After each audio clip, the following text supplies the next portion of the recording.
একটা ফুটেজ দেখাবো আপনাদের, যে ফুটেজ হেলিকপ্টারের,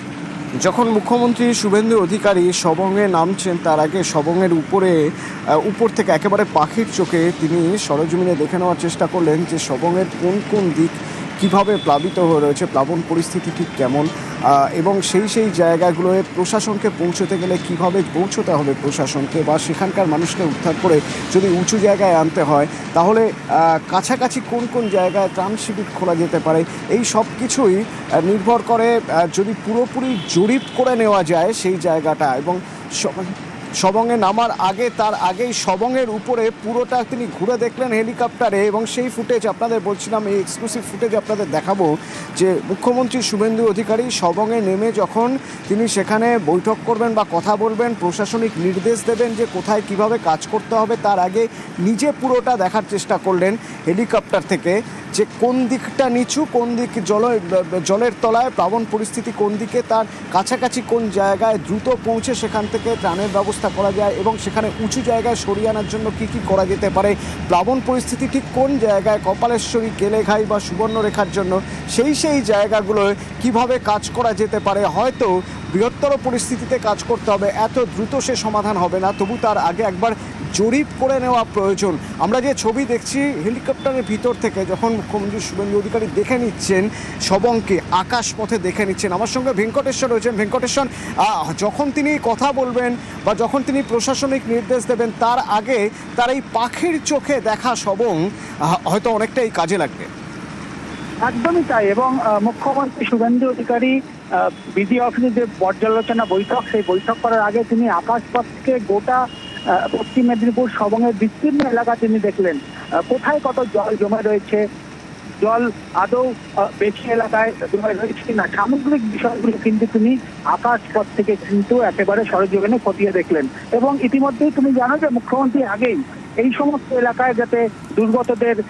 বিপজ্জনক এলাকা থেকে অন্যত্র সরিয়ে আনা যায়, ত্রাণ সামগ্রী যাতে সঠিকভাবে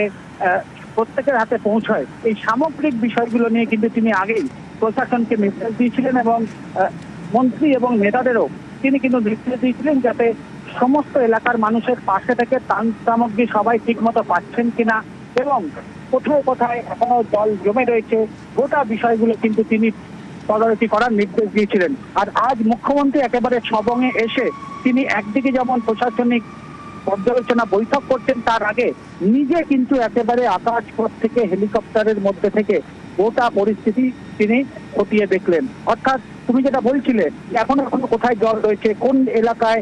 জল কতটা রয়েছে, সেখানে ত্রাণ শিবির করা যায় কিনা, এই সামগ্রিক বিষয়গুলো নিয়েই কিন্তু পর্যালোচনা বৈঠক, যে বৈঠক ইতিমধ্যেই সবংয়ের যে বিডিও অফিস, সেই বিডিও অফিসে শুরু হয়েছে, যেখানে প্রশাসনের কর্তাদের পাশাপাশি যারা জনপ্রতিনিধি তারাও কিন্তু সেই বৈঠকে রয়েছেন, এবং সেই বৈঠক থেকে আরো বেশ কিছু নির্দেশ মুখ্যমন্ত্রী দেবেন এমনটাই কিন্তু প্রশাসন সূত্রে জানা যাচ্ছে। অর্থাৎ নিজের পরিস্থিতি একদম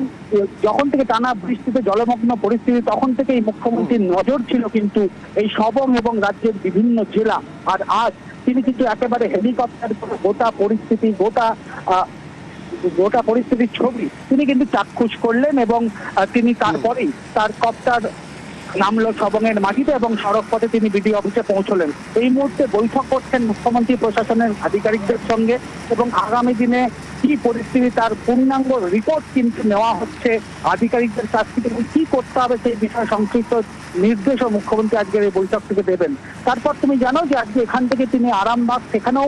প্লাবিত হয়ে রয়েছে দীর্ঘ অনেক জায়গা, সেই প্লাবিত এলাকা, সেখানেও কিন্তু যাবেন মুখ্যমন্ত্রী শুভেন্দু অধিকারী। অর্থাৎ একটা বিষয় খুব স্পষ্ট, তা হলো তুমি আরামবাগের কথা বলছিলে, আরামবাগের ক্ষেত্রেও যেরকম দ্বারকেশ্বর মুন্ডেশ্বরী রয়েছে, ঠিক তেমনই এখানেও যদি আমি দেখি, এখানে এই কপালেশ্বরী, কেলেঘাই এবং সুবর্ণরেখা একটা দীর্ঘমেয়াদী পরিকল্পনার বিষয় এখানে থেকে যাচ্ছে। যে দীর্ঘমেয়াদী পরিকল্পনা না নিলে হয়তো ভবিষ্যতেও এইরকম পরিস্থিতি থেকেই যাবে, যা একদিনে সমাধান হবে না, তা দেখার জন্য আগে থেকেই উপর থেকে তিনি দেখে নিতে চাইলেন বা বুঝে নিতে চাইলেন যে এই পরিস্থিতি মোকাবিলা করতে কী করতে হবে। ড্রেজিং প্রয়োজন, সেই ড্রেজিং কীভাবে হবে, ধাপে ধাপে হবে, কোন জায়গায় হবে, কোন জায়গায় সবচেয়ে বেশি আগে ড্রেজিং প্রয়োজন নদীতে, সেই সব বিষয়গুলো যখন তিনি আলোচনা করবেন তখন হয়তো তার এই আকাশপথে পুরো পরিস্থিতি দেখে নেওয়াটা সত্যি অনেকটা কাজে লাগবে।